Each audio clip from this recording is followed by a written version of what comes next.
In the summer of 1764, the Gévaudan region of France lay quiet and green, its valleys cradling small villages and its hillsides dotted with grazing sheep.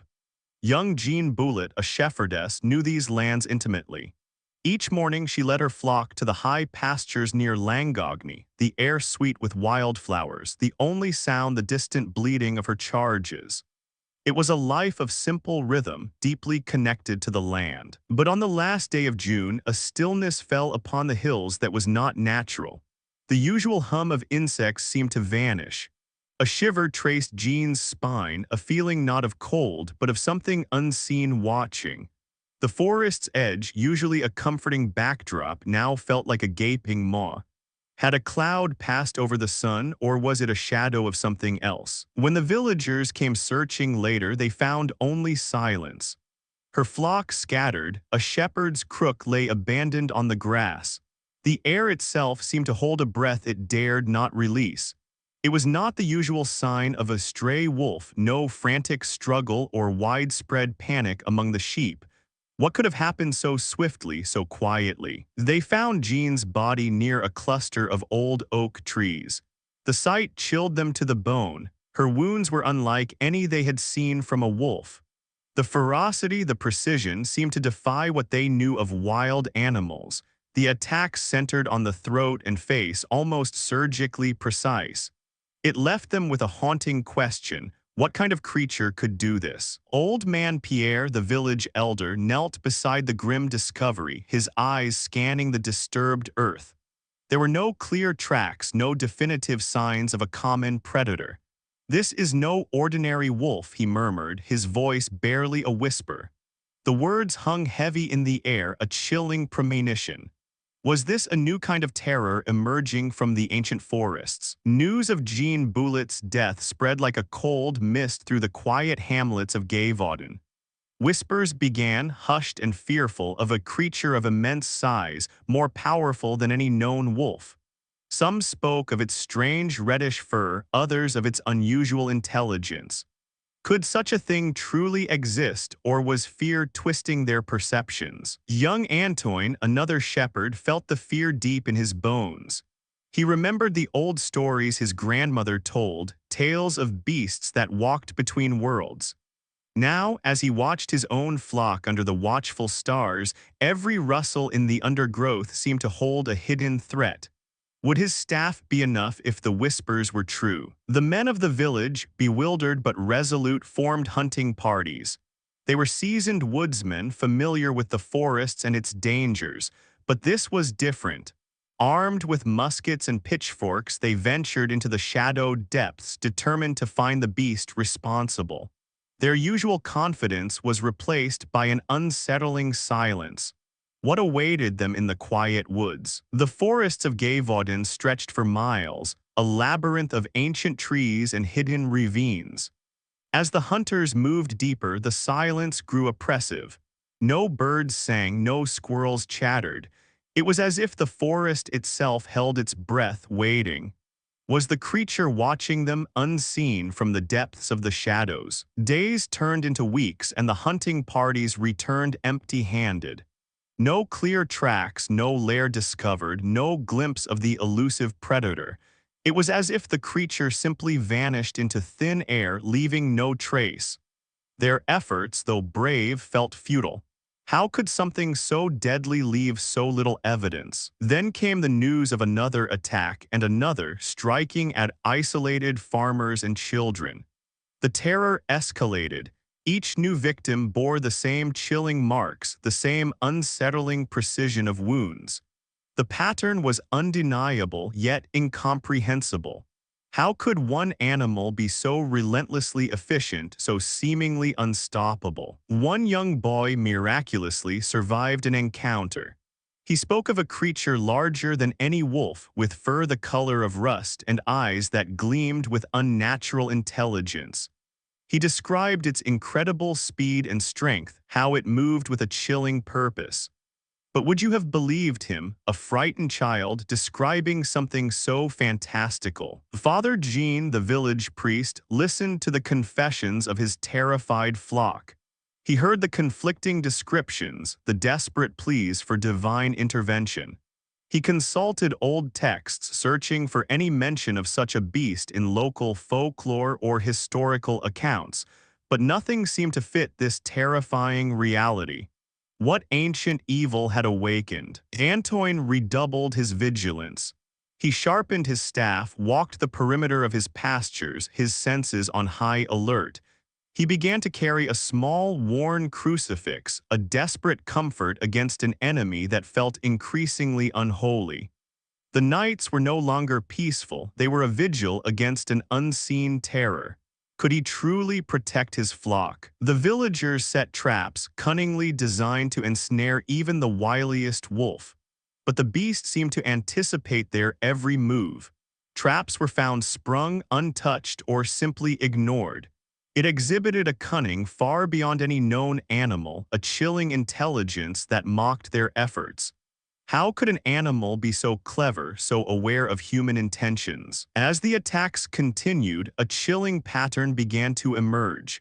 They were often isolated, targeting those alone on the paths or in the fields. The locations spread across the Gévaudan, a widening stain of fear on the map. It was not random but calculated, as if the creature chose its victims with deliberate, terrifying intent. What was its purpose? The once bustling roads became empty, fields lay fallow. People huddled indoors, behind barred doors and shuttered windows, listening to every rustle in the night. The collective fear was palpable, a suffocating blanket over the land. They were trapped, prisoners in their own homes at the mercy of an unseen force. How long could they endure such terror? Despair began to settle in. Their muskets were useless, their traps ignored, prayers seemed unanswered. The beast was impervious, a shadowy phantom that defied all their attempts to understand or stop it. They were simple folk facing an enemy beyond their comprehension. Was there any hope left for the people of Gévaudan? One morning, Antoine saw it. A fleeting glimpse at the edge of the forest, a creature of immense size moving with unnatural speed. It was wolf-like, yes, but something was terribly wrong. Its gait, its proportions, its sheer presence spoke of something ancient and monstrous. The image burned into his mind, a terrifying confirmation of their worst fears. The whispers turned to open talk of demons, of a curse, of a beast sent from the very pits of hell. Father Jean tried to offer solace, but even he struggled to reconcile their faith with the horrifying reality. This was no ordinary animal, no simple predator of the wild. What unholy force had descended upon their peaceful land? Slowly, painstakingly, news of the attacks began to reach the distant ears of royal authorities.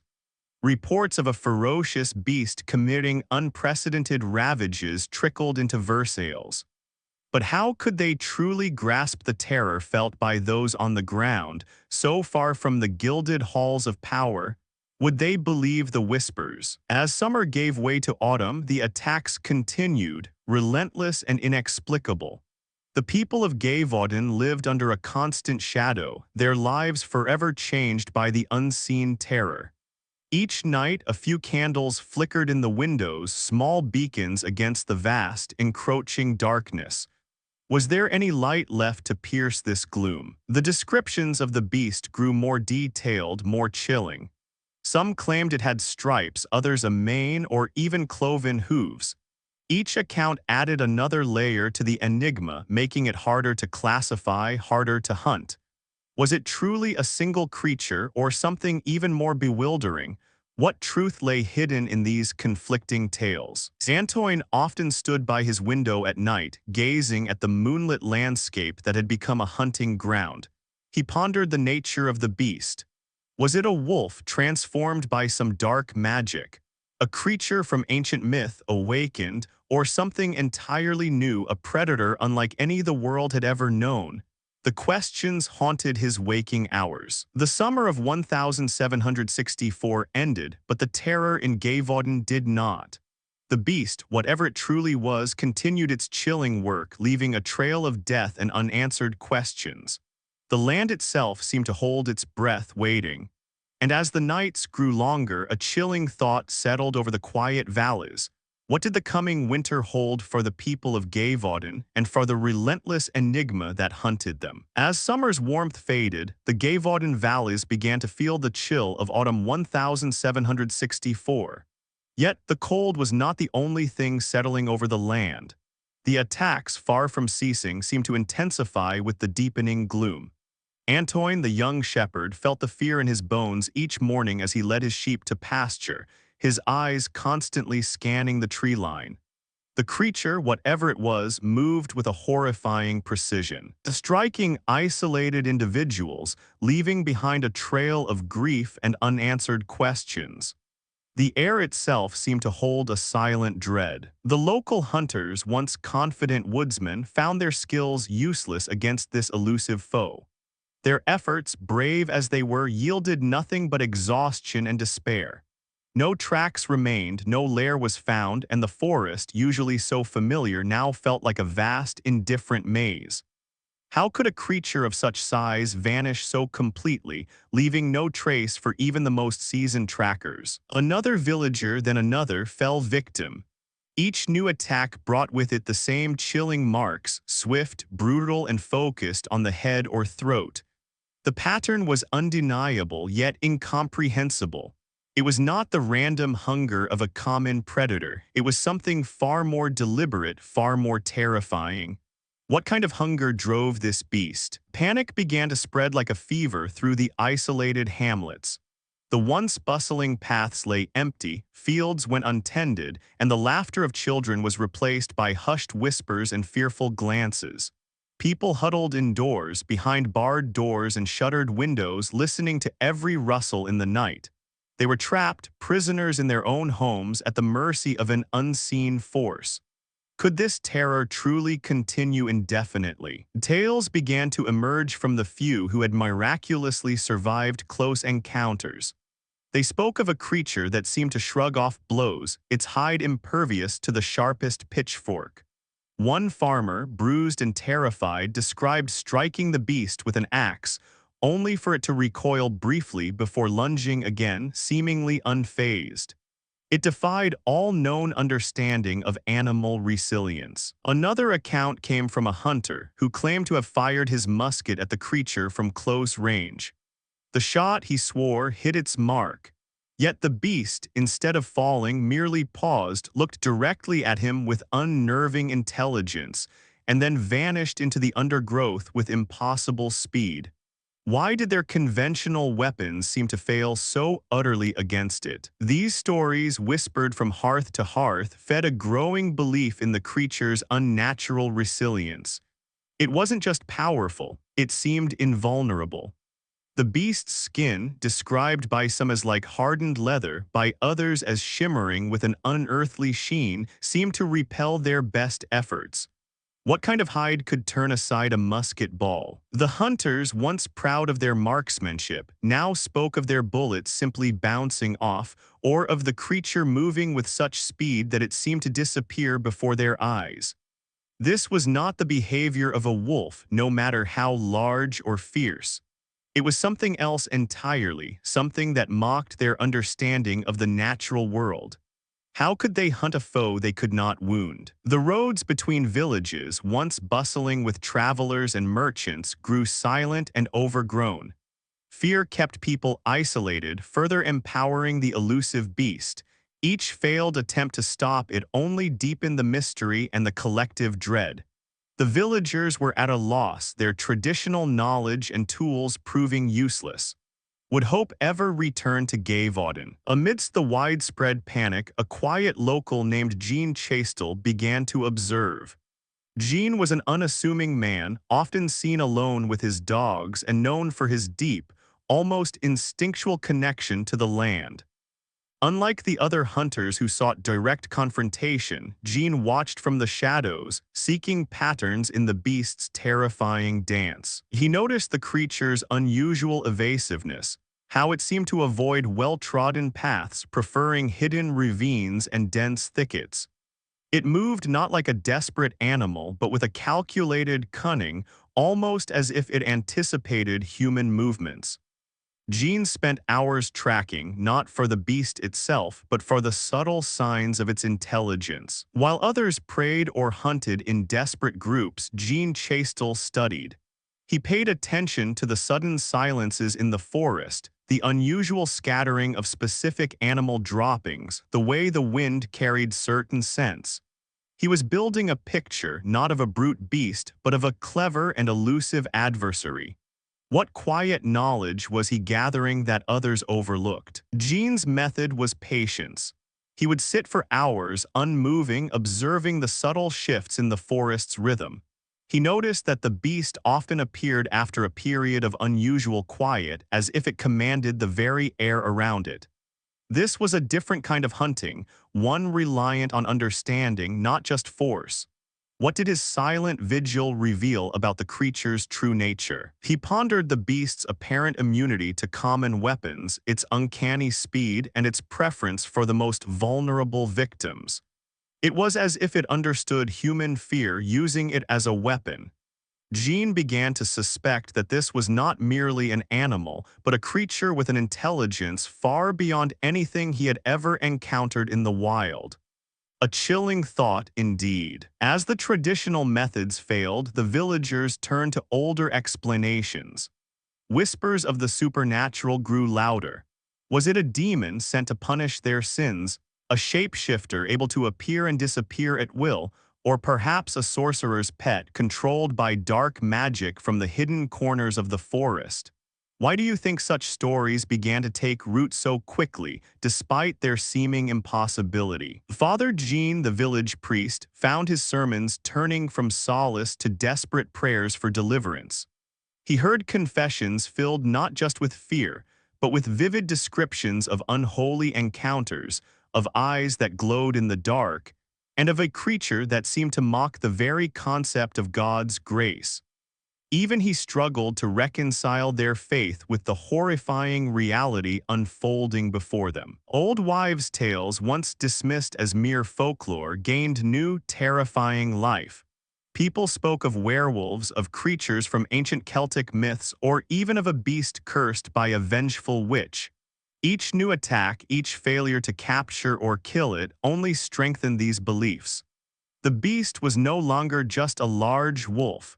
It was an embodiment of their deepest, oldest fears. The children were taught new prayers, and protective charms appeared on doorposts and around necks. The fear was so profound that it warped perception, making the unseen seem real and the impossible seem plausible. When faced with an enemy that defies logic, where do you turn for answers? For the people of Gévaudan, the lines between reality and nightmare began to blur. The beast's movements were not random bursts of animalistic rage. They were calculated. It often targeted women and children, seemingly knowing who would be most vulnerable, most isolated. The attacks were often in broad daylight, adding to the chilling audacity of the creature. This was not merely instinct. It was something more sinister, more intelligent. Antoine, still guarding his flock, found himself watching the forest not just for the creature's appearance, but for signs of its thought. He noticed how it seemed to evade the organized hunting parties, almost anticipating their movements. It was as if the beast learned from their failures, growing bolder and more cunning with each passing week. The creature's evasiveness was unnerving. Traps were found sprung but empty or simply untouched, as if the beast knew their purpose. It moved with a chilling efficiency, a phantom in the forests, leaving behind only death and unanswered questions. How could an animal be so clever, so aware of human intentions and strategies? Jean Chastel continued his quiet observations, noting how the beast seemed to use the terrain to its advantage, always choosing the path of least resistance for itself and maximum terror for its victims. The chilling implications settled over Gévaudan. This was not just a powerful predator, but one that thought, planned, and outwitted them at every turn. The footprint, when found, was always just slightly off, too large, too distinct, too unusual for a common wolf. It added another layer to the enigma. Each piece of evidence, instead of bringing clarity, only deepened the mystery, pushing the creature further into the realm of the unknown. What was it about these tracks that defied simple explanation? The map of Gévaudan became a chilling tapestry of death, marked with the locations of each attack. The pattern showed not random strikes but a calculated expansion, a widening circle of terror. It moved with an almost tactical intelligence, leaving behind a legacy of fear and a horrifying question. What was its ultimate purpose in haunting their lands? As autumn deepened into the cold embrace of winter, the attacks continued, relentless and inexplicable. The people of Gévaudan lived under a constant shadow, their lives forever changed by the unseen terror. The beast, whatever its true nature, continued its chilling work, defying every attempt to stop it. And as the first snow began to fall, a chilling thought settled over the quiet valleys. How would they survive the brutal winter and the relentless enigma that hunted them, if no one could truly understand what they faced? As the cold embrace of winter tightened its grip on Gévaudan in late 1764, a new whisper began to travel through the hushed valleys, one that carried a fragile seed of hope. News had finally reached the distant ears of King Louis Roman XV in Versailles, and the crown, recognizing the unprecedented terror, had decided to intervene. A royal messenger, his breath misting in the frigid air, brought a decree that promised aid. Captain Duhamel and a company of dragoons, the king's own elite soldiers, were being dispatched to hunt the beast. Could this truly be the turning point they had so desperately prayed for? Soon after, the quiet of the snow-laden paths was broken by the rhythmic thud of hooves. Captain Duhamel, a man of stern demeanor and sharp eyes, arrived with his dragoons. These were not local hunters, but professional soldiers, disciplined and armed with the latest muskets. Their presence, with their crisp uniforms and organized bearing, brought a surge of relief, a belief that the might of the king himself would finally bring an end to their nightmare. For the first time in months, a glimmer of confidence returned to the villagers' faces. The villagers watched them with a mixture of awe and desperate hope. Here were men trained for war, for precision, for victory. Surely this beast, no matter how cunning, would be no match for the king's dragoons. The children, who had learned to play in hushed silence, now dared to whisper of the soldiers, imagining a swift end to the terror that had stolen their laughter. Was this the answer they had been waiting for, the true strength needed to face the unknown? Antoine, the young shepherd, watched from the edge of the village square as Captain Duhamel laid out his plans. The captain spoke with authority, outlining systematic hunts sweeping through the forests in coordinated lines. It sounded formidable, logical, everything the villagers' desperate, unorganized efforts had not been. Antoine felt a flicker of hope, but beneath it, a lingering doubt. He had seen the beast, had felt its unnatural presence. Would military precision be enough against something that defied the very laws of nature? The first organized hunts began with military precision. Lines of dragoons, spaced evenly, moved through the snow-blanketed forests, their muskets held ready. They covered vast swaths of land, leaving no corner unsearched. The silence of the winter woods was broken by their measured steps, the occasional snap of a twig, and the hushed commands of their officers.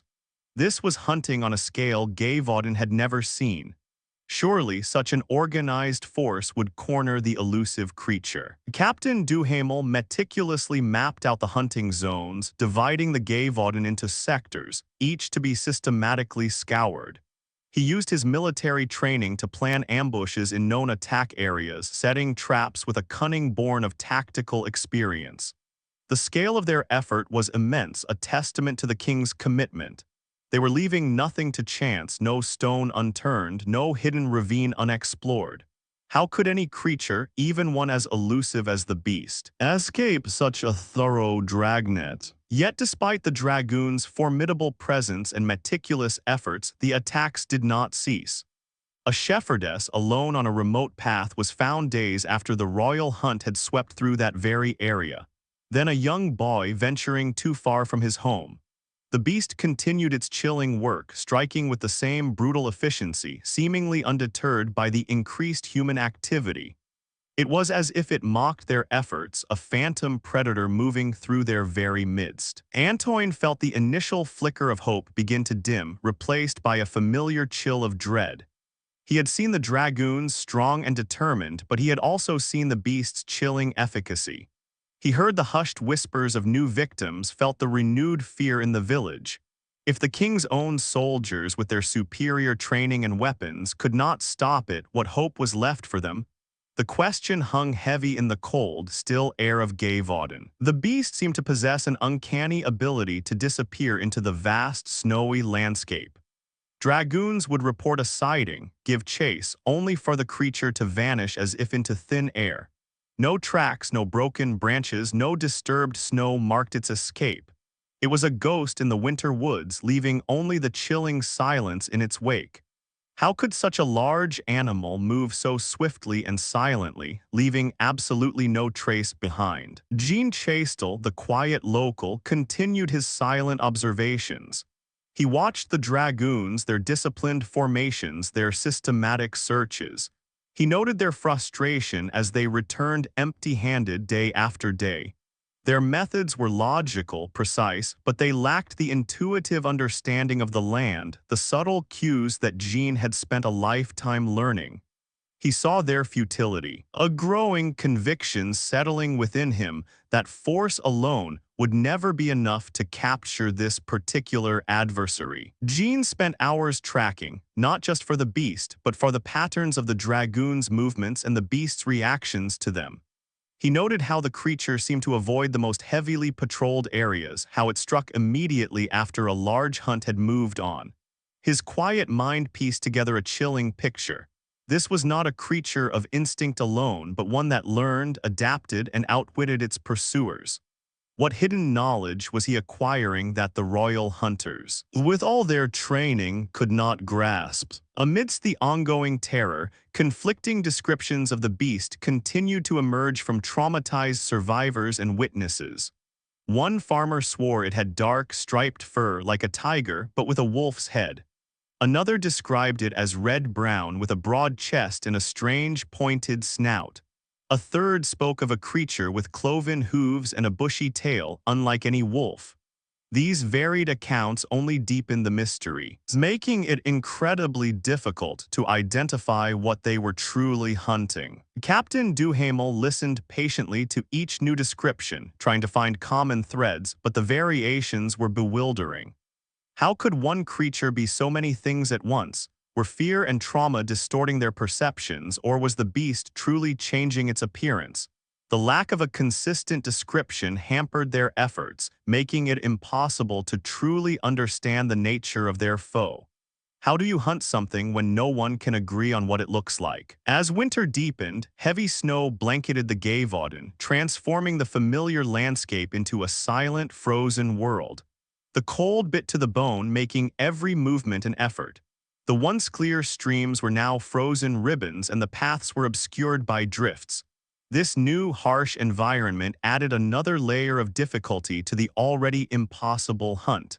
The very land seemed to conspire with the beast, protecting its secrets. The beast's ability to disappear became even more pronounced in the snow.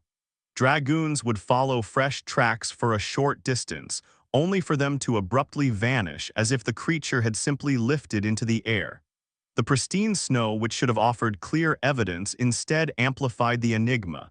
It was as if the creature was lighter than air or could somehow melt into the landscape itself, leaving no sign of its passage.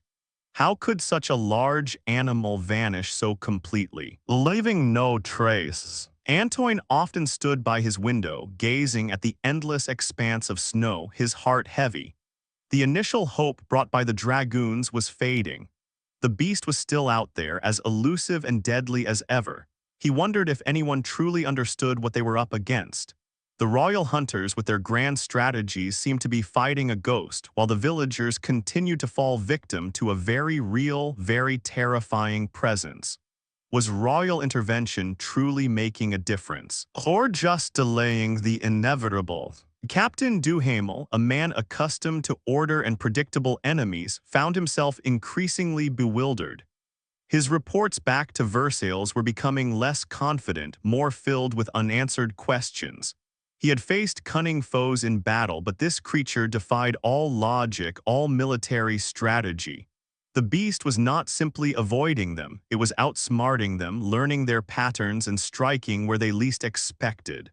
The frustration in his eyes was palpable, a testament to the creature's chilling intelligence. The beast seemed to use the winter landscape to its advantage, its movements fluid and silent across the snow, its fur perhaps blending with the muted winter light. It struck when the dragoons were far away or when they were exhausted by the bitter cold. It was a master of its environment, a chilling predator that seemed to understand the limitations of its human hunters better than they understood its own capabilities. Its cunning seemed to grow with each passing day. As the royal efforts faltered, the whispers of the supernatural grew louder once more. If the king's soldiers, armed with steel and powder, could not stop it, then surely it was not of this world. People spoke of a demon, a shapeshifter, a creature cursed by dark magic. The harsh winter, the endless attacks, and the beast's uncanny elusiveness fed these fears, pushing the villagers back to ancient folklore and desperate pleas for divine intervention. Why do you think such stories take root so deeply when logic fails? Father Jean, the village priest, found his faith tested. He prayed daily, offered solace, but the horrifying reality of the beast, impervious to bullets and seemingly to prayers, weighed heavily on his soul. He had seen the terror in his flock's eyes, heard the accounts of a creature that defied God's natural order. He sought answers in scripture, in ancient texts, but found no comfort, no explanation for the terror that gripped his parish. What spiritual force could be strong enough to face such an unholy adversary? Jean Chastel, however, did not turn to folklore or prayer. He continued his quiet, methodical study. He walked the beast's known routes, not just looking for tracks, but for the absence of them, for the subtle shifts in the wind that might carry its scent, for the way the local wildlife reacted. He was building a knowledge of the beast not as a supernatural entity, but as an incredibly cunning, intelligent predator that understood its environment and its prey in ways no one else did. What silent lessons was he learning from the winter landscape? The beast's attacks continued to be strategic, targeting the most vulnerable, the most isolated. A lone farmer collecting firewood, a child fetching water from an outlying well. It was a chilling reminder that no amount of royal presence could fully protect every scattered hamlet, every solitary individual. The beast operated in the shadows, waiting for the moments of human vulnerability, exploiting the vastness of the winter landscape. Its terrifying purpose remained unclear, but its efficiency was undeniable. As weeks turned into months, the futility of the dragoons' efforts became painfully clear. They were brave, skilled, and dedicated, but the beast remained elusive, an uncatchable phantom. The initial hope they had brought was replaced by a quiet resignation in the villagers' eyes. The beast was still out there, still hunting, still defying every attempt to stop it. The might of the king, it seemed, was not enough against this particular kind of terror. Antoine, like many, found himself pondering the true nature of the beast. Was it truly just an animal, albeit an extraordinary one, or was it something more, something that bent the very rules of the natural world? The conflicting descriptions, its immunity to bullets, its uncanny ability to vanish, all pointed to an enemy far beyond their understanding. The chilling reality settled in. They were facing a creature that perhaps could not be understood, let alone killed. The winter of 1764-1765 settled deeply over Gévaudan, a season of bitter cold and relentless fear. The beast, whatever its true identity and origins, continued its chilling work, leaving a trail of death and unanswered questions. The royal hunters remained, but their presence offered little comfort against an enemy that defied all logic and skill. As the snow continued to fall, blanketing the land in a pristine white, a chilling thought lingered in the hearts of the villagers.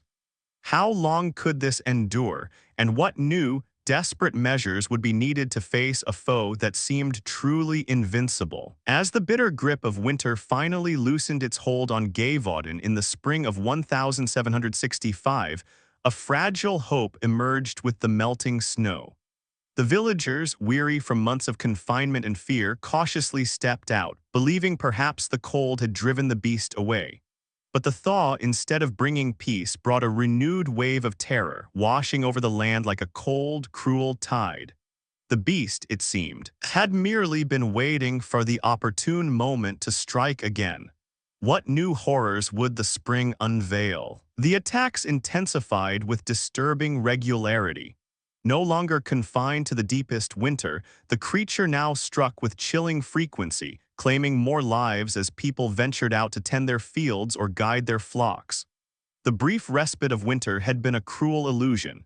Each new victim added to the growing weight of despair, reminding them that the beast was ever present, ever hungry, and seemingly unstoppable. How could a region endure such relentless, inexplicable violence? Antoine, the young shepherd, felt the familiar knot of dread tighten in his stomach. The spring air, usually a source of comfort, now carried the whispers of new tragedies.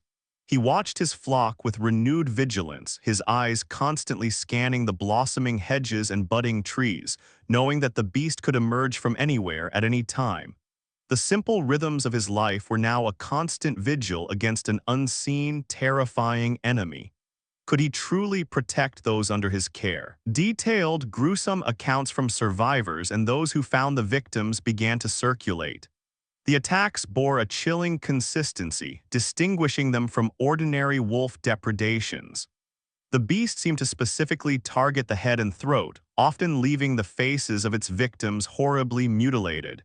It was a signature, grim and unmistakable, suggesting not just brute force, but a terrifying, almost deliberate method. What kind of creature would inflict such specific, horrifying wounds? One survivor, a farmer named Jacques, spoke of being knocked down with immense force, feeling powerful jaws clamp around his head. He had fought back screaming, and the creature had surprisingly retreated. But the image of its eyes, burning with an unnatural intelligence, haunted his waking hours.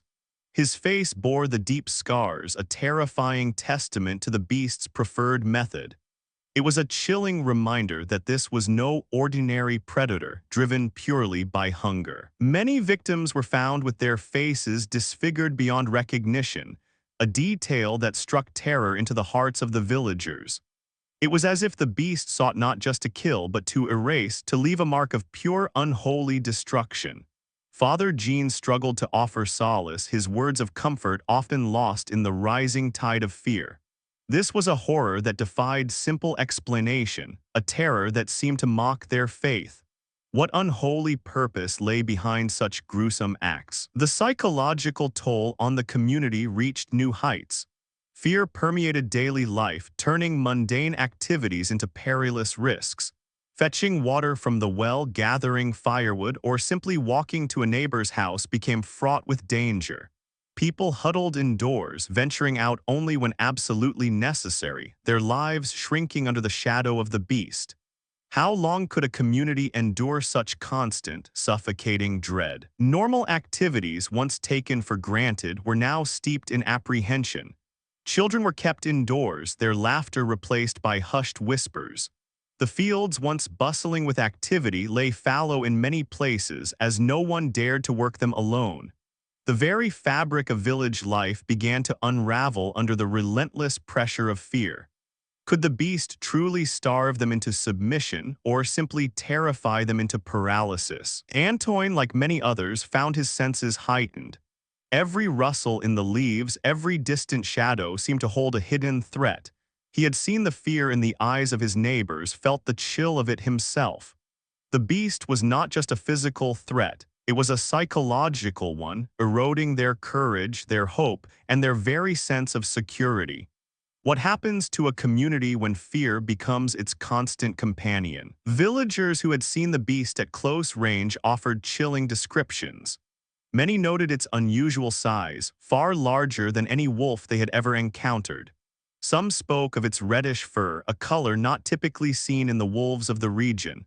They described powerful jaws capable of crushing bone and eyes that held an unnerving, almost intelligent gleam. These details, though terrifying, began to paint a clearer, more consistent picture of the monster. One young woman, after a harrowing escape, described its fur as a strange, almost fiery red-brown, contrasting with the gray of common wolves. She swore it had a distinctive dark stripe down its back and a tail that was unusually bushy. Her voice trembled as she recounted its immense speed, how it moved like a blur, defying the very laws of gravity.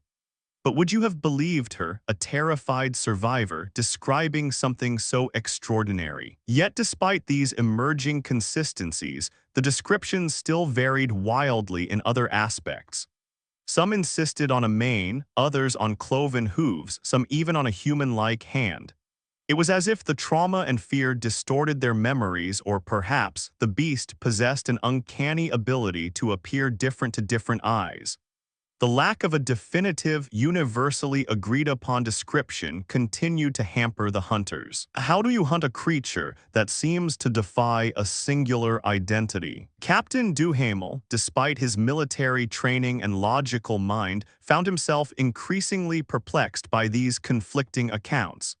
He tried to reconcile them to find a common denominator, but the beast remained a shape-shifting enigma in the villagers' minds. His reports to Versailles became more desperate, detailing the creature's elusiveness and the bewildering descriptions. It was a foe unlike any he had ever encountered on the battlefield. How could he devise a strategy against something so inconsistent? Jean Chastel, the quiet local, continued his solitary observations. He listened to the villagers' accounts, but he also watched the beast's patterns, the way it moved, the types of terrain it preferred. He noted the subtle shifts in the forest's silence before an attack, the way the local wildlife would suddenly scatter. He was seeking a truth beyond the fear-driven descriptions, a consistent behavior that might reveal the creature's true nature. What silent clues was he gathering that others overlooked? The spring meant more work in the fields, more time spent outdoors, and thus more opportunities for the beast to strike. Antoine felt the weight of this new season's terror. He now carried a musket, though he doubted its efficacy against a creature that seemed impervious to bullets. His vigilance was constant, an exhausting battle against an enemy that never seemed to tire.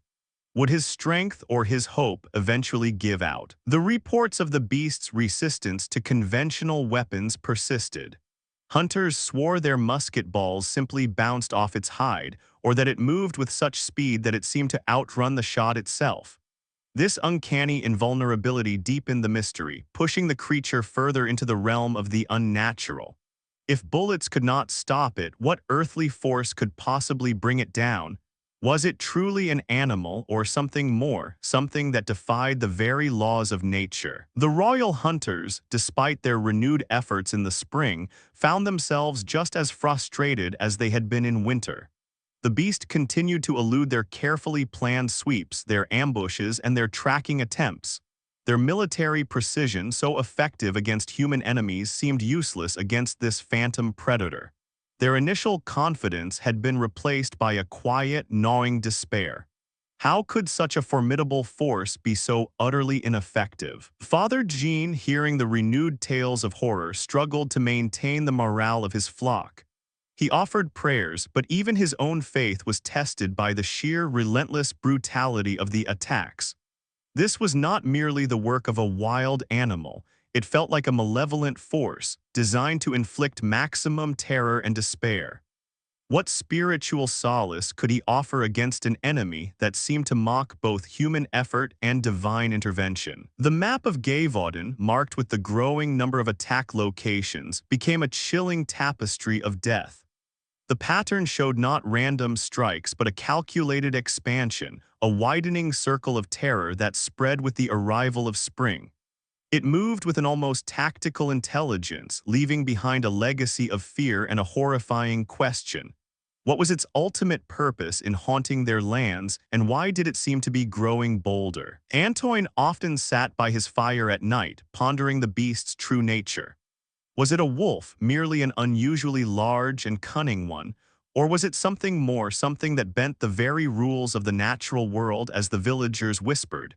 Its enduring elusiveness, its specific targeting, its apparent invulnerability all pointed to an enemy far beyond their understanding. The chilling reality settled in.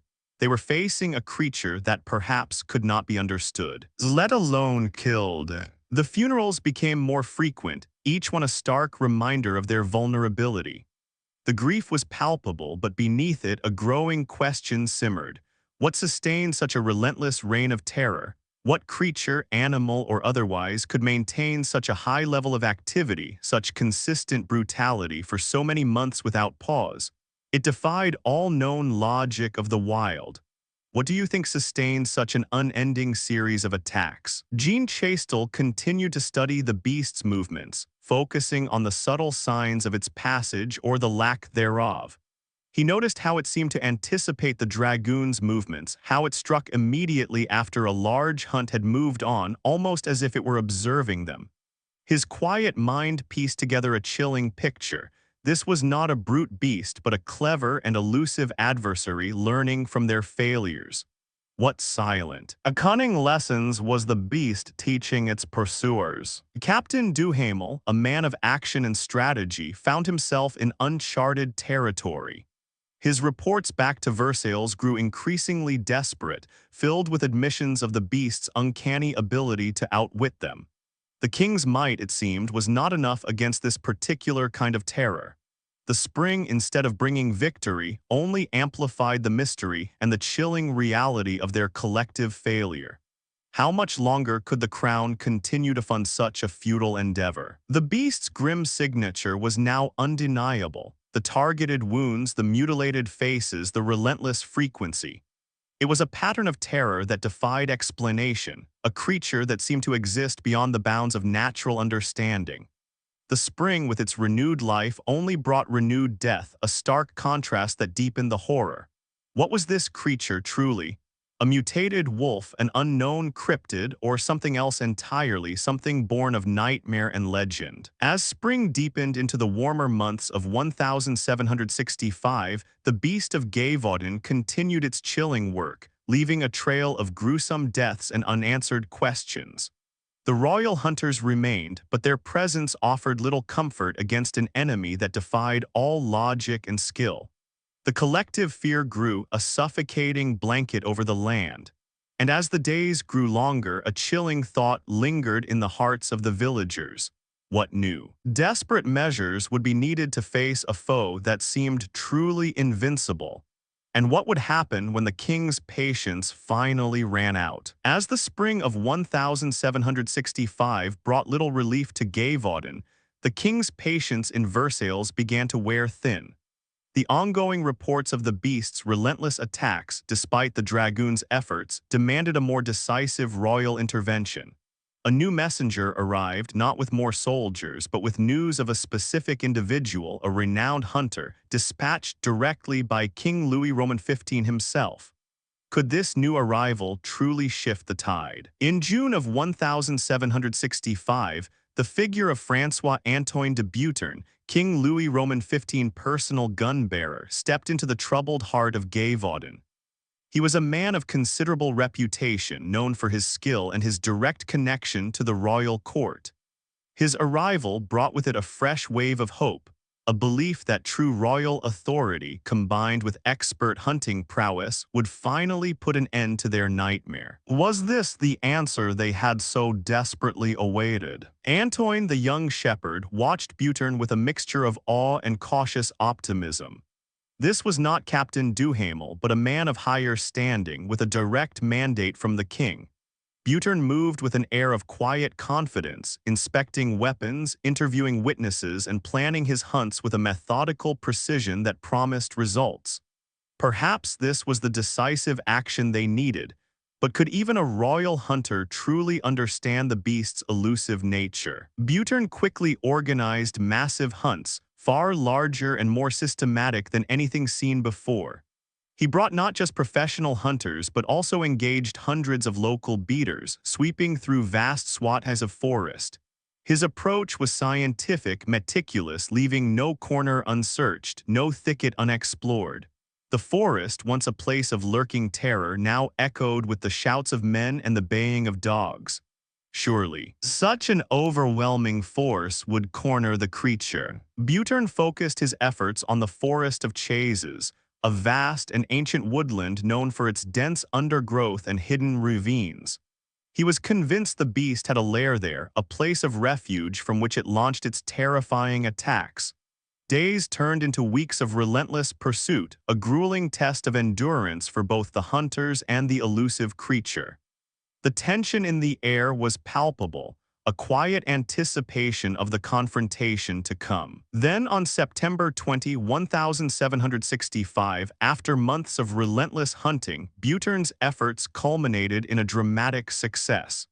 He killed a very large wolf in the Forest of Chases. It was an impressive animal, larger than any wolf most had ever seen, and its death was immediately hailed as a monumental victory.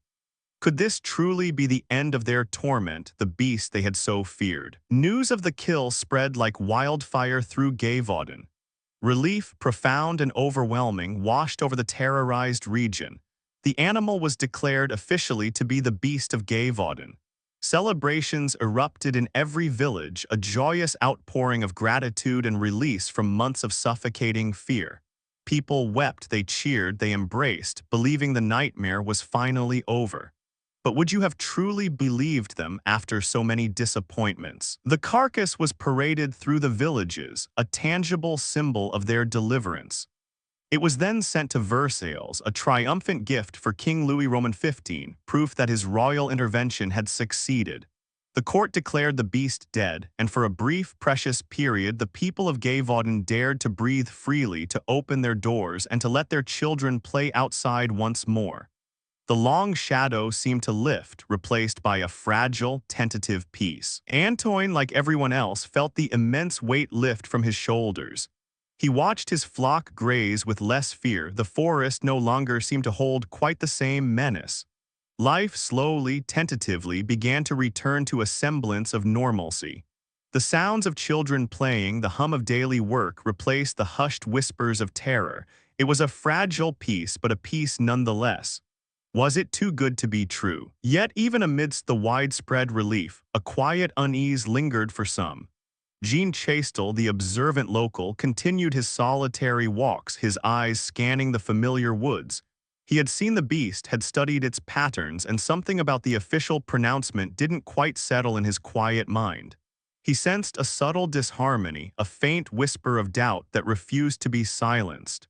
What was it that he saw or didn't see that others missed? Weeks passed and the peace held. October yielded to November and the first hints of winter touched the air. People slowly regained their courage, venturing further from their homes, resuming tasks long neglected. The memory of the beast began to recede, replaced by the mundane rhythms of rural life. It felt like a dream, a terrible nightmare that had finally ended. But can true terror ever truly be forgotten? Then in early December 1765, just as the last vestiges of fear seemed to fade, a chilling report arrived. A young shepherdess alone near a remote pasture had been attacked. The description of her wounds, the sheer brutality, the precise targeting of the head and throat sent a collective shiver through Gévaudan. It was the beast's grim signature, unmistakable and terrifying. How could this be? The initial reaction was disbelief, then a chilling wave of recognition. It couldn't be. The beast was dead, wasn't it? The king himself had declared it so, but the evidence was undeniable. The pattern of the attack was too familiar, too precise, too horrifyingly consistent with the creature that had terrorized them for over a year. The false hope shattered, replaced by a renewed, deeper dread. What did this mean? Antoine felt the familiar knot of fear return, tighter and colder than before. The brief period of peace had been a cruel illusion, a bitter mockery. He looked out at the silent, snow-covered landscape, now once again a hunting ground for an unseen horror. The beast was still out there, defying not just their weapons, but their very understanding.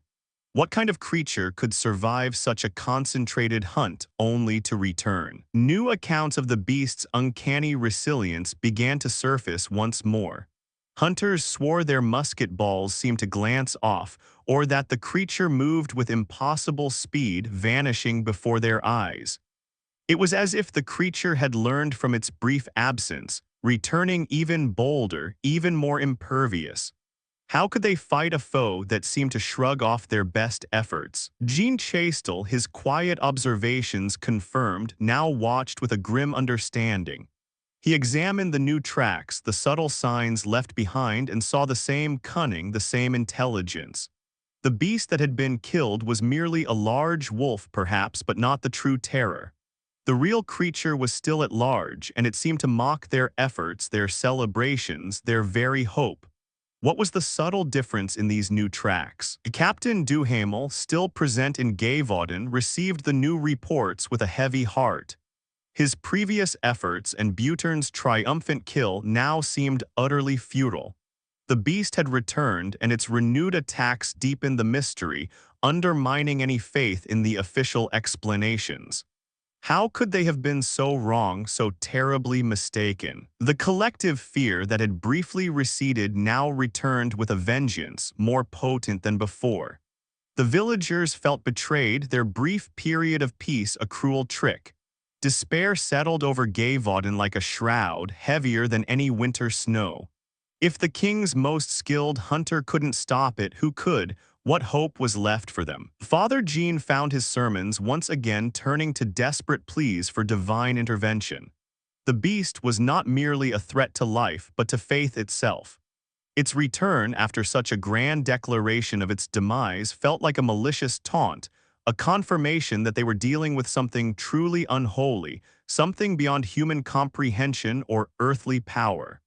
What spiritual force could truly stand against such a persistent evil? The whispers of demons and curses returned, louder and more fervent than ever before.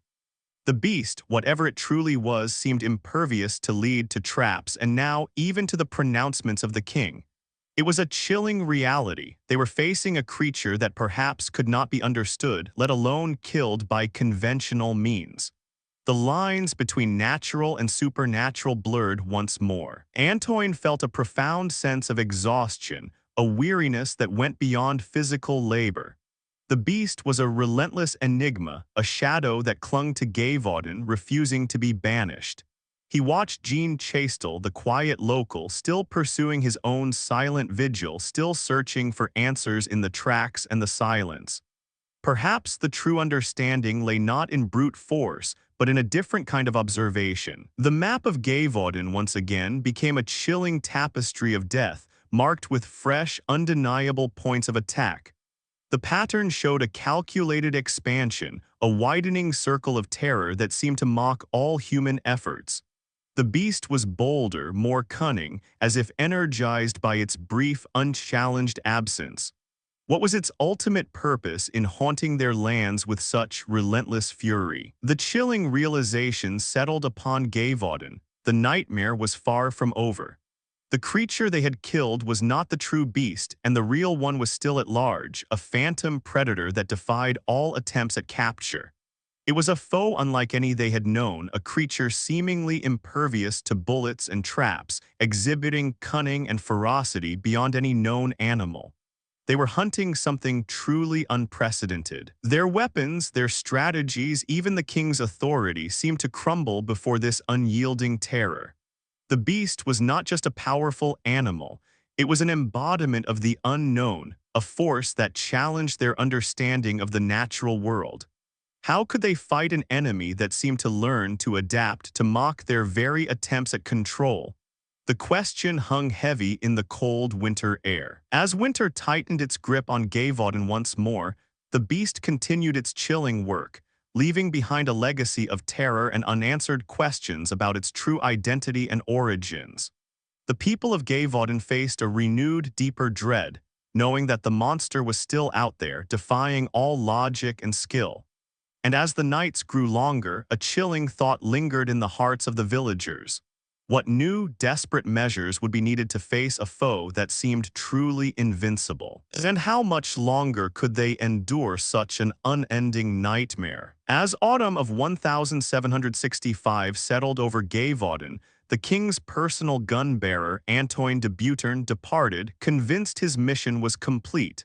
He left behind a region that had briefly tasted peace only to have it snatched away. The villagers watched his silhouette vanish over the distant hills, a profound sense of abandonment settling over them once more. The beast they knew was still out there. What hope could they cling to now? With royal aid withdrawn, the attacks resumed with a chilling regularity, proving the official pronouncements utterly false. The brief period of calm had been a cruel deception. Fear, once merely a shadow, now tightened its grip on every household, every heart. The nights were again filled with hushed prayers and the terrified silence of those who waited. How could such a monster defy even the king's declaration? Antoine, the young shepherd, felt the familiar knot of dread return sharper than before. He watched his flock with a weary vigilance, his gaze fixed on the quiet forest edge. Each rustle of leaves, each snapping twig brought a fresh wave of apprehension. The beast was still a phantom, but its presence was felt everywhere, a constant, suffocating weight. Would this terror ever truly end? Amidst the renewed despair, Jean Chastel, the quiet local, intensified his solitary observations. He had never truly believed the beast was gone. Now he applied his intimate knowledge of the land and local lore to its movements, seeking patterns the royal hunters had missed. He moved through the forest like a shadow, studying the subtle language of the wild. What silent truths was the forest revealing to him? Jean noticed how the beast seemed to anticipate every trap, every ambush. He found snares sprung but untouched, pits carefully avoided, as if the creature possessed foreknowledge of human intent. It was not merely avoiding danger, it was outwitting its pursuers with chilling precision. How could an animal be so acutely aware of human designs? Witnesses described the creature's uncanny ability to dodge well-aimed shots. A hunter swore his musket ball simply passed through air where the beast had been moments before. It moved with impossible speed, a blur in the periphery, vanishing before the eye could truly register its form. This was not the behavior of a common wolf, no matter its size. What unnatural swiftness did it possess? Jean Chastel spent hours mapping the beast's movements, not just where it struck, but where it avoided, where it lingered. He began to see a chilling intelligence at play, a predator that learned from its interactions, adapting its strategies with each passing week. It was almost as if the creature was playing a game, mocking its pursuers. What silent lessons was the beast teaching them? The beast's attacks continued to focus on the most vulnerable, women and children, often alone in isolated fields or paths. It was a pattern of selective brutality that defied simple animalistic hunger. It seemed to choose its victims with a terrifying deliberation, adding a layer of cold calculation to its ferocity. Why did it consistently target those least able to defend themselves? The wounds themselves remained chillingly consistent, brutal, precise, often centered on the head or throat, leaving a grim signature. This was not the chaotic work of a desperate predator. It was almost surgical, a chilling act of focused destruction. What kind of creature inflicted such specific, horrifying marks? As the map of Gévaudan filled with new red marks, a terrifying realization dawned. The beast was not merely reacting, it was expanding its territory systematically. Its movements suggested not just cunning, but a chilling purpose, a strategic intelligence that defied the wild. It was almost as if it were conducting a campaign. What was its ultimate goal? Father Jean, the village priest, heard the renewed confessions, filled with descriptions of a creature that seemed to understand human fear, using it as a weapon. The beast's apparent mockery of the hunters, its calculated attacks, led to unsettling theories. Was this truly just an animal or something far more sinister? Whispers began to circulate, hushed and fearful, of a human hand guiding the beast. Some spoke of a sorcerer, others of a madman, or even a renegade hunter, training the creature for some dark purpose. The beast's uncanny intelligence and selective cruelty made such theories seem disturbingly plausible. Could a human truly be behind such atrocities? The footprints, when found, were often ambiguous, sometimes too large for a wolf, sometimes with an unusual, almost clumsy gait. This inconsistency fueled the unsettling thought: what if the beast was not a single entity but something capable of deception or perhaps being controlled? The evidence was confusing, contradictory, and deeply unsettling.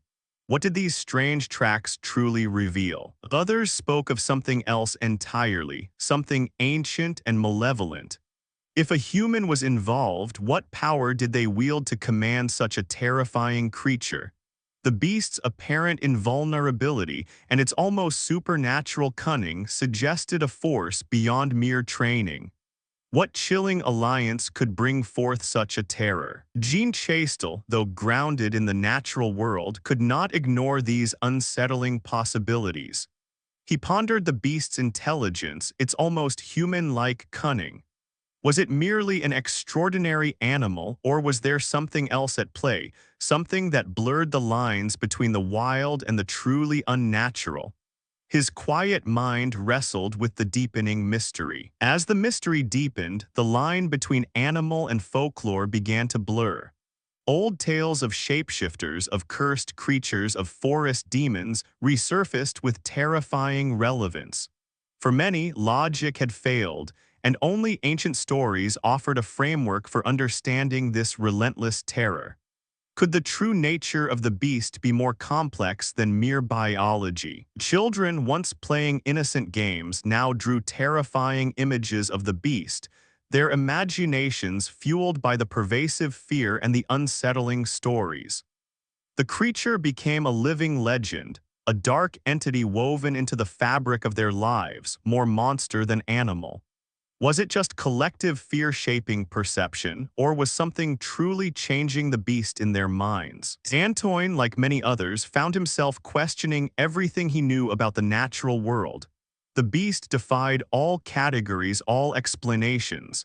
It was a creature of flesh and blood, yet it behaved with an intelligence and invulnerability that felt supernatural.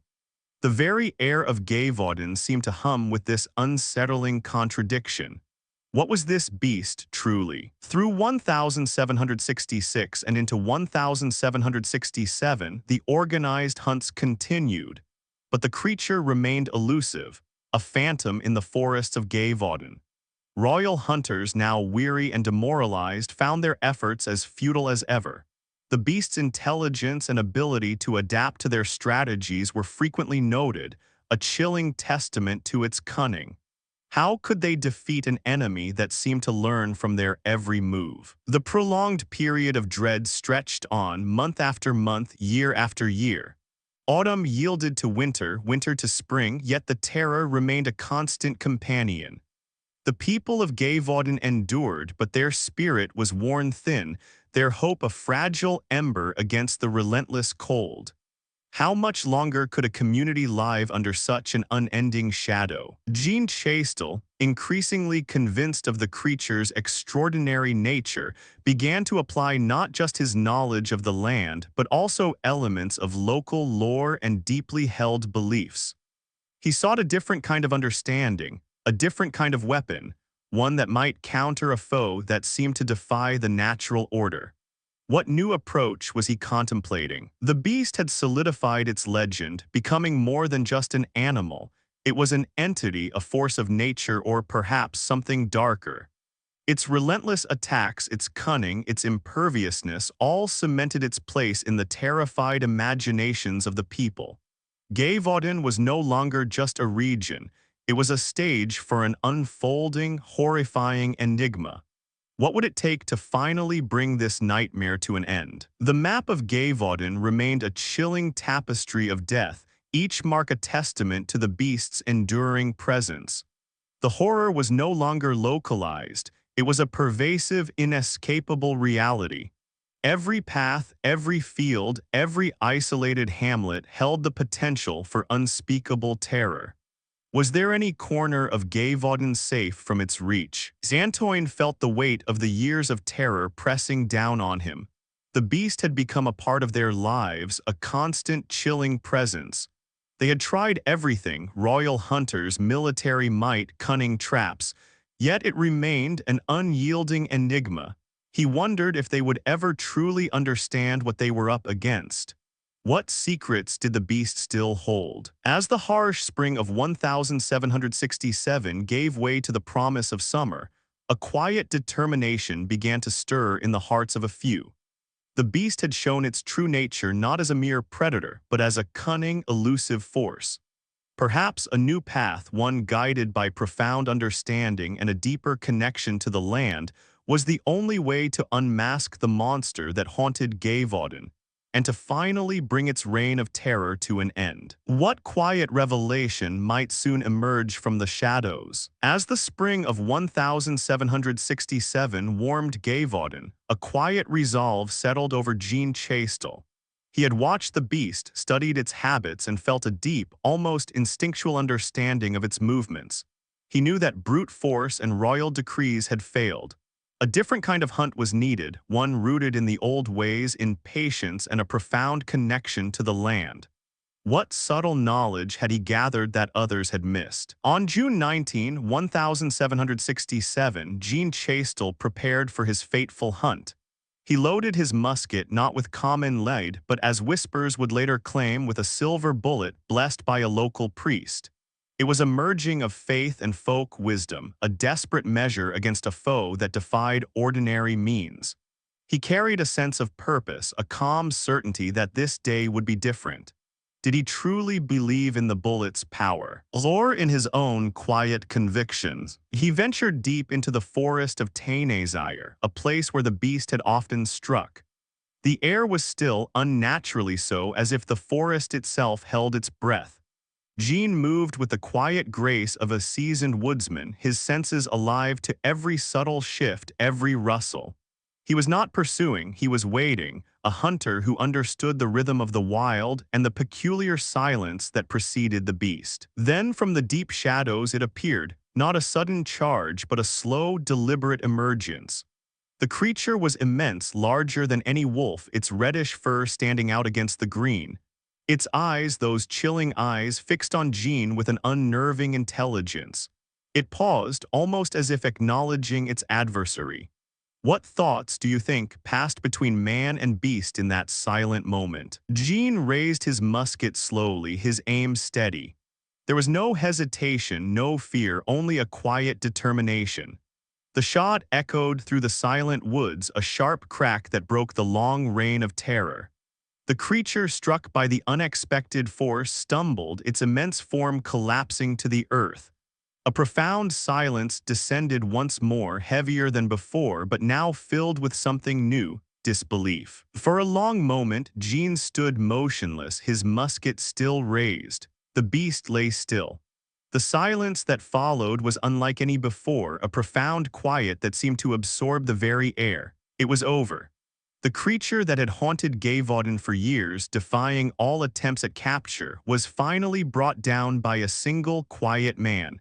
Could it truly be that simple after so much struggle? Word spread quickly, and soon cautious villagers, including Antoine, approached the site. They gazed upon the fallen creature with a mixture of awe and trepidation.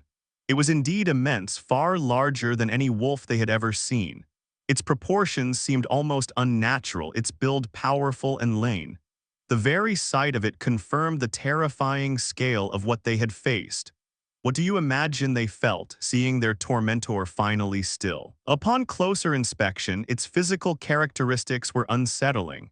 Its fur was a peculiar reddish gray, unlike the common wolves of the region.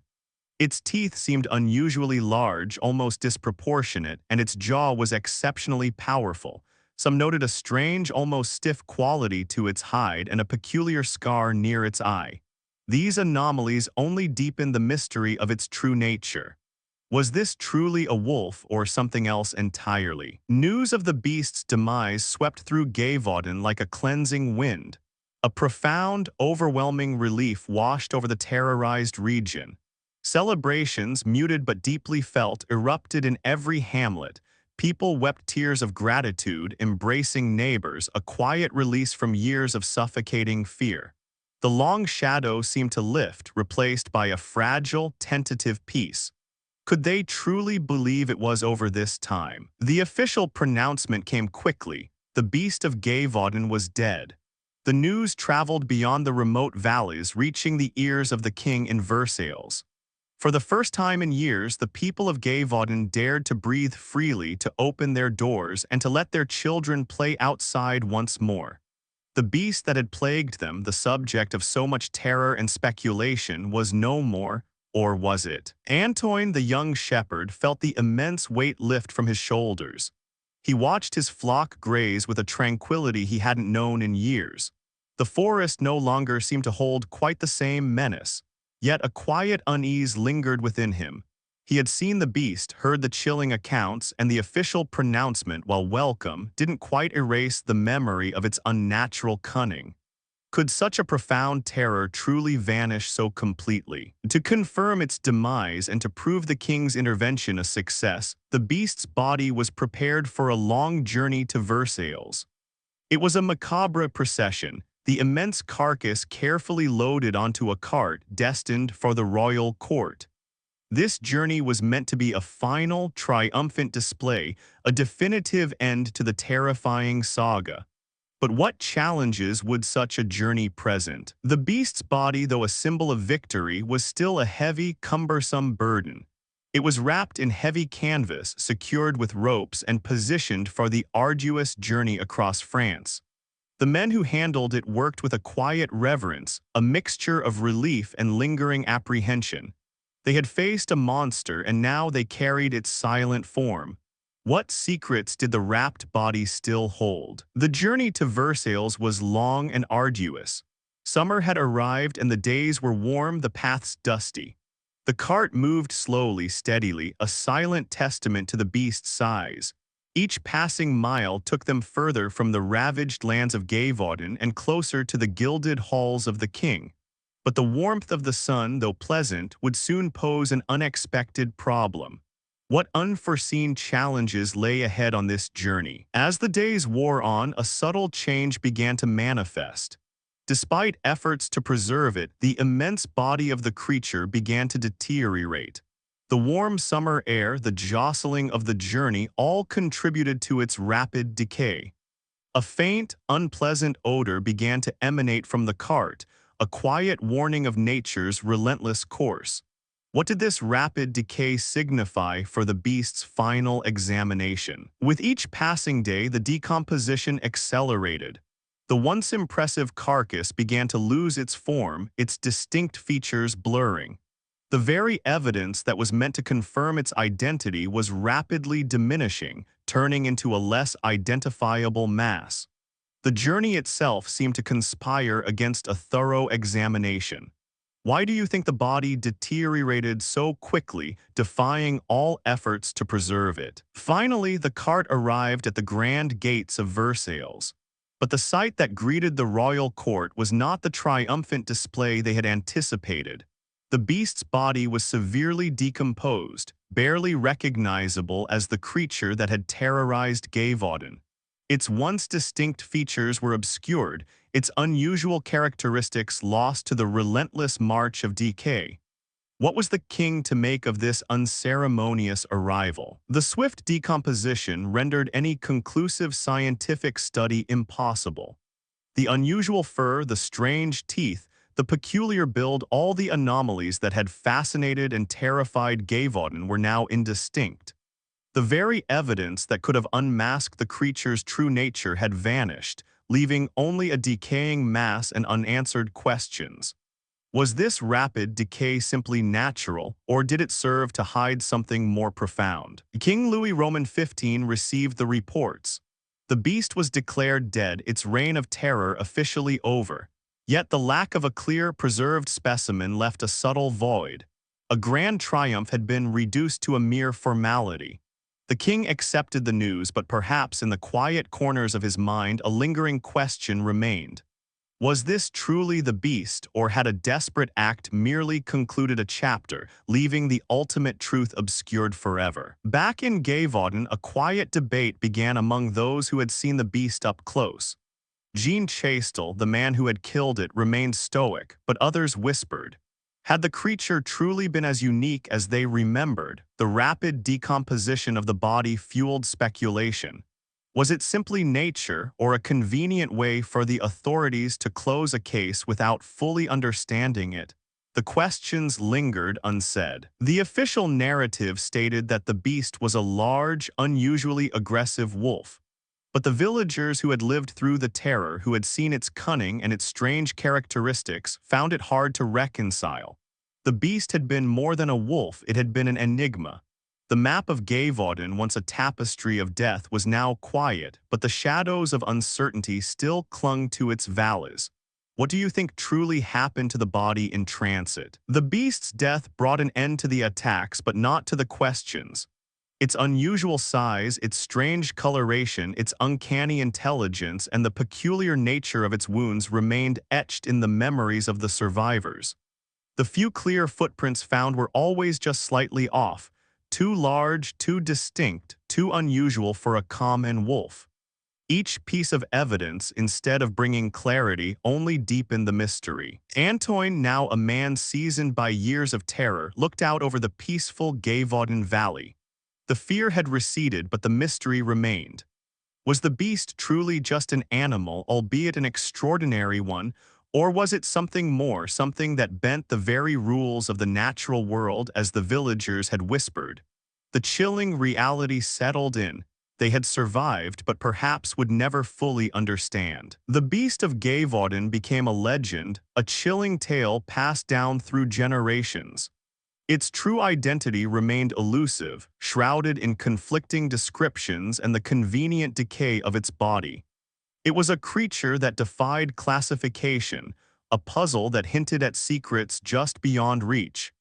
What was it about this creature that allowed it to become such an enduring enigma even after its death? The attacks ceased, the beast was gone, but the questions lingered like whispers on the wind. The mystery of Gévaudan, of a creature seemingly impervious to bullets and traps, exhibiting cunning and ferocity beyond any known animal, left behind a legacy of terror and unanswered questions about its true identity and origins. And as the years turned into centuries, the quiet forests of Gévaudan continued to hold their secrets, waiting for someone to listen more closely to the whispers of history. As the summer of 1767 bloomed, a profound silence settled over Gévaudan, a quiet unlike any the region had known for years. Jean Chastel's fateful shot had echoed through the valleys, and with it the relentless terror seemed to simply cease. Antoine, the young shepherd, now a man seasoned by years of fear, felt the quiet return to his pastures. The air, once thick with dread, now carried only the scent of wildflowers and distant church bells. Could it truly be over this time? Slowly, cautiously, life began to re-emerge from behind barred doors and shuttered windows. Children, once confined, now played in the village square, their laughter a fragile, precious sound. Farmers returned to their fields, their movements still hesitant, their eyes occasionally darting to the forest's edge. It was a tentative peace, a fragile bloom after a long, brutal winter. But how long would this quiet last? The absence of attacks was almost as unsettling as their presence had been. No new reports of victims, no chilling screams from the isolated hamlets. The forest, once a place of lurking menace, now seemed merely quiet, almost too quiet. It was as if the beast, whatever it truly was, had simply vanished, leaving behind only the memory of its terror. But where had it truly gone? Antoine often sat by his fire at night, gazing into the flames. He remembered the beast's unnatural cunning, its apparent invulnerability, its chilling intelligence. Its sudden, definitive disappearance after Jean Chastel's shot was undeniably a blessing, yet it left a lingering question. Such a powerful, elusive creature simply gone, it felt almost too neat, too complete. What did its sudden silence truly mean? Jean Chastel, the quiet man who had fired the final shot, returned to his unassuming life. He spoke little of the beast or of his act. He continued his solitary walks, his observations of the land. Perhaps for him the beast was simply a creature of the wild, albeit an extraordinary one now finally brought to heel. But did even he fully understand what he had faced? The beast's body, meant for the king's court in Versailles, had succumbed to the warm summer journey. Despite efforts to preserve it, the immense carcass had rapidly decomposed, its distinct features blurring into an unidentifiable mass. The very evidence that could have unmasked its true nature had vanished. What do you think truly happened to the body in transit, and why did it decay so quickly? Upon its arrival in Versailles, the sight was far from the triumphant display expected. The rapid decay rendered any conclusive scientific study impossible. The unusual fur, the strange teeth, the peculiar build, all the anomalies that had fascinated and terrified Gévaudan were now indistinct. The opportunity for definitive answers was lost, dissolved into dust and memory. How do you identify a monster when its very form melts away? The official narrative was quickly established. The beast was a large, unusually aggressive wolf. The king declared its reign of terror officially over. Yet, for the villagers of Gévaudan who had lived through the chilling reality, this simple explanation felt incomplete. It was a convenient truth, perhaps, but not the whole truth. Could a mere wolf truly have inflicted such sustained terror? The villagers' memories, however, held fast to the conflicting descriptions.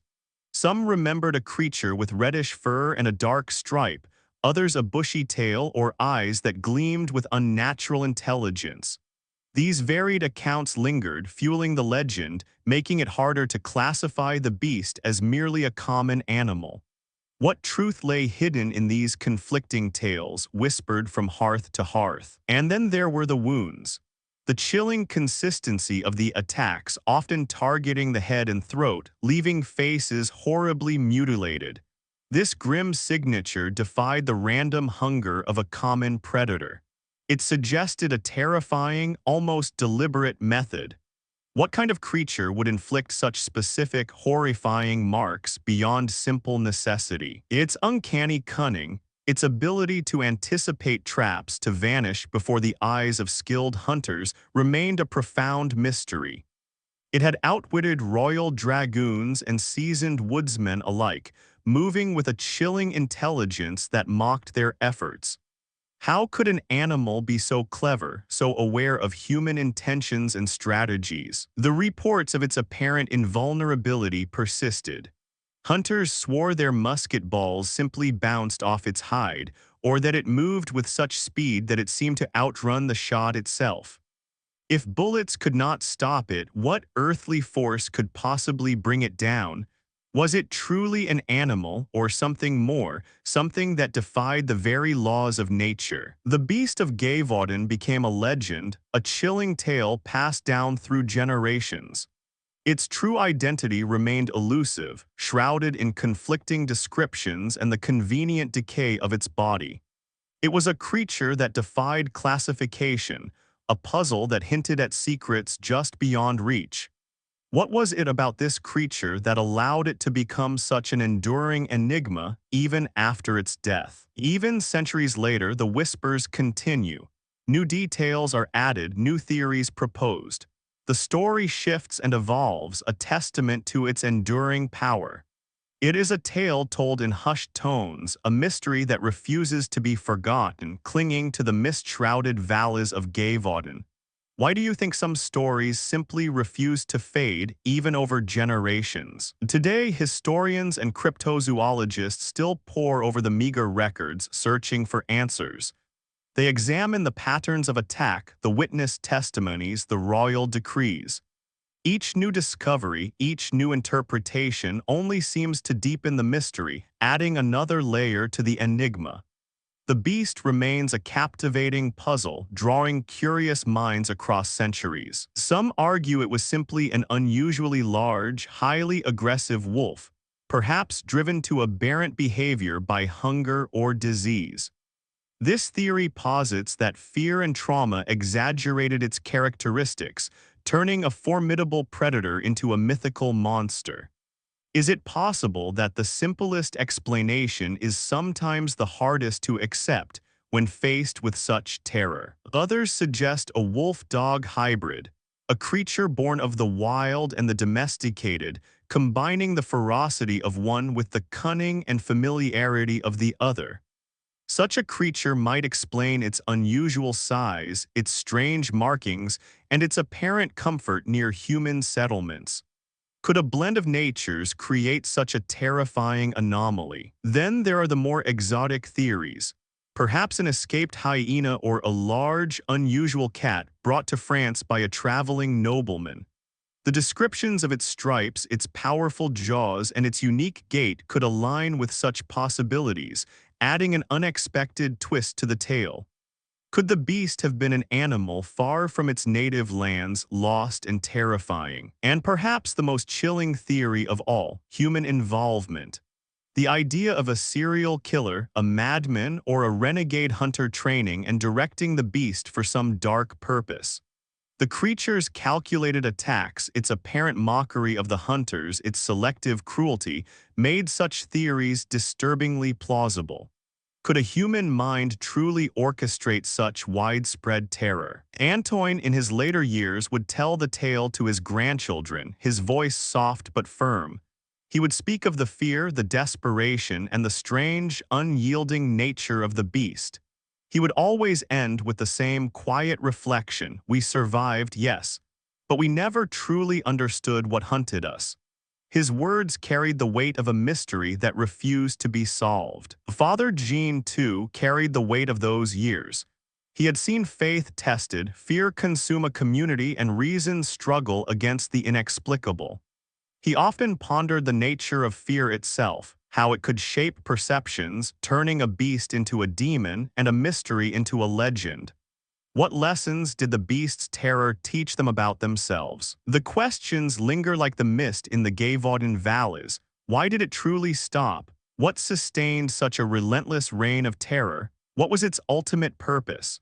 The beast story is a chilling reminder of human vulnerability in the face of the unknown and how collective fear can shape a legend that endures for centuries.